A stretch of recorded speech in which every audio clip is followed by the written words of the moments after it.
হে ঈমানদারগণ, তোমাদের জন্য রোজাকে ফরজ করা হয়েছে যেমনই ভাবে তোমাদের পূর্ববর্তী মানুষদের প্রতি রোজা ফরজ করা হয়েছিল। কেন তোমাদের উপর রোজা ফরজ করা হয়েছে? লাআল্লাকুম তাত্তাকুন, যেন তোমরা তাকওয়া অর্জন করতে পারো, তাকওয়ার গুণটি অর্জন করতে পারো, মুত্তাকি বান্দা হতে পারো। এই যে একটি মাস, যে মাসকে আল্লাহ বরকতময় করেছেন, যে মাসকে হাদিসে বলা হয়েছে পাথেয় সংগ্রহের মাস, যে মাসে আমরা যদি আমাদের গুনাহগুলো মাফ করে নিতে না পারি আমাদেরকে ফেরেশতারা লানত দিবেন, রাসূল সাল্লাল্লাহু আলাইহি ওয়াসাল্লাম আমিন বলে গিয়েছেন। সেই একটি মাস, মহিমান্বিত মাস, যেখানে লাইলাতুল কদর রয়েছে, যে রাতটি, কদরের রাতটি হাজার মাসের চাইতেও উত্তম। সেই রোজার জন্য আমরা কিরকম প্রস্তুতি নিচ্ছি, কতটুকু প্রস্তুতি নিতে পারছি? রাসূল সাল্লাল্লাহু আলাইহি ওয়াসাল্লাম এই রোজার মাসে কি করতেন?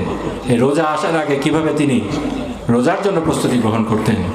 সাহাবায়ে কেরাম কি জন্য রোজার মাসের জন্য প্রস্তুতি গ্রহণ করতেন? হাজিরানে মজলিস, সবার আগে যেটা আমাদের প্রয়োজন আল্লাহ তাআলার রহমত। এজন্য রাসূল সাল্লাল্লাহু আলাইহি ওয়াসাল্লাম এবং সাহাবীরা তারা আল্লাহর কাছে দোয়া করতেন, কি বলে? আল্লাহুম্মা বাল্লিগনা রমাদান, আল্লাহুম্মা বারিক লানা ফি রজব ওয়া শাবান ওয়া বাল্লিগনা রমাদান। হে আল্লাহ, আমাদেরকে রজব এবং শাবান মাসে বরকত দান করুন এবং আমাদেরকে রমজানটা পাওয়ার তৌফিক দান করুন। বস্তুত সাহাবায়ে কেরাম এই রোজাকে এত গুরুত্ব দিতেন যে এই রোজার মাসে সারা মাস আমল করার পরেও 6 মাস এই রোজার আমলগুলো যেন আল্লাহ কবুল করেন এই জন্য দোয়া করতেন। আর বাকি 6 মাস কি করতেন?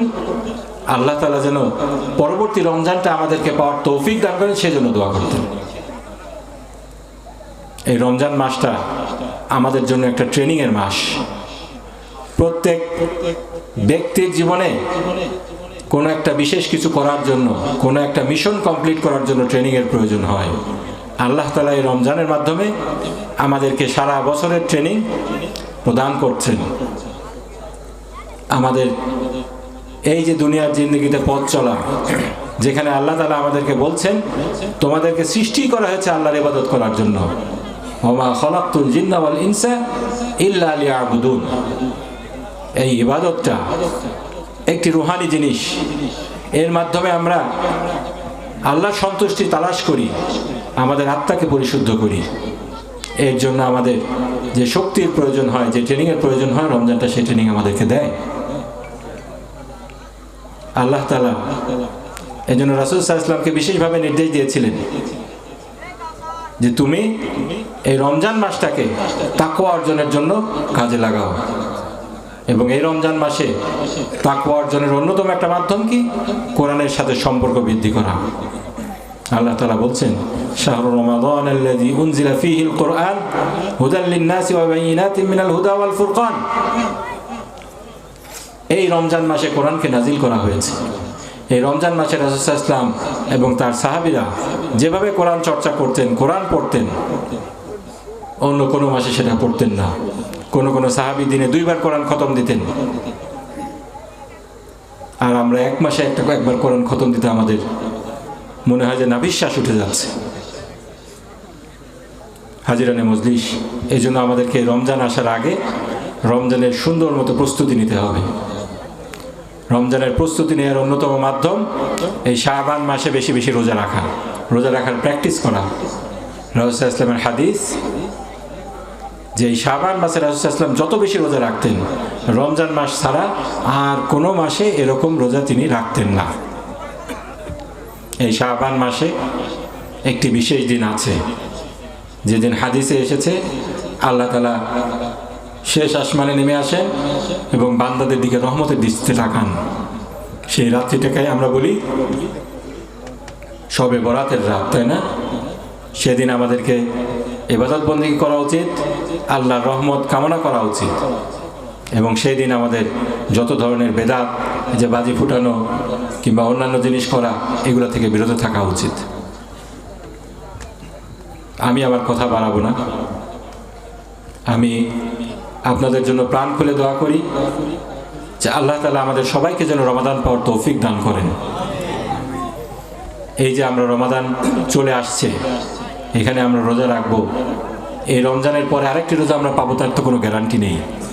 এই জন্য এই রমজান যদি আল্লাহ আমাদের ভাগ্যে রেখে থাকেন, এই রমজান থেকে আল্লাহ তাআলা যেন আমাদেরকে সর্বোচ্চ ফায়দা হাসিল করার তৌফিক দান করেন।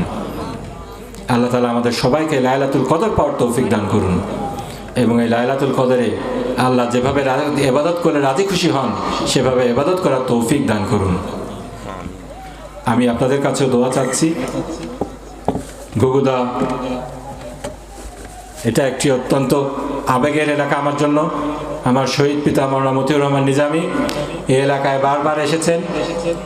এই অঞ্চলের উন্নয়নের পরতে পরতে শহীদ মাওলানা মতিউর রহমান নিজামীর ছোঁয়া লেগে আছে। আপনারা তাকে আল্লাহর জন্য ভালোবাসেন।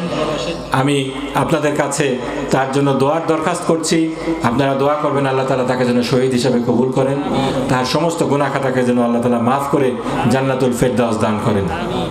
আপনারা আমার জন্য দোয়া করবেন।